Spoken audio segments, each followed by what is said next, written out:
So 15 years ago when I arrived here, we were just setting up this Tasman Predator project, and it was always designed to be on a large scale to try and make a difference to all the riverbed birds that were breeding here, and also the flagship species, which is the khaki or black stilt. And back in those days there were only about 9 or 10 pairs breeding in the wild, whereas now we've got to a point where we've got about 30 pairs. Braided rivers are a pretty unique habitat in New Zealand.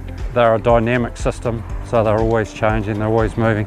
And this is one of our bigger ones, so on a direct line across the other side it's over 4 kilometres. But this is one of a whole series of them that run all up the Canterbury foothills, and they're all part of the system that's created these glacial lakes. So Russell lupins in a riverbed provide habitat for predators. They reduce the area that birds can breed in, and then they stabilise the rivers as well, so ultimately other weed species will come in and grow. When I arrived here we were spending around about $70,000 on contractor time, spraying mainly Russell lupins but also the broom and willows. This last season we're down to about $26,000, so we feel like we're slowly starting to get on top of it.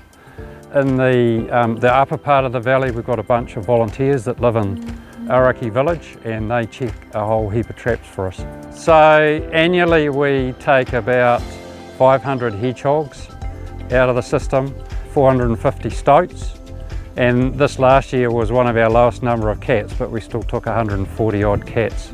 Some of the other species that we've seen increase are black-fronted tern. In the very first days of doing this project we were struggling to find 30 nests to monitor. Now this last season we had 380 nests, so we're starting to see some success in some of these species. This project is run by Doc, but we couldn't manage it without a whole lot of other players. So Glentana Station, which is just behind us, Mount Cook Station on the other side, they allow us to put traps into their property.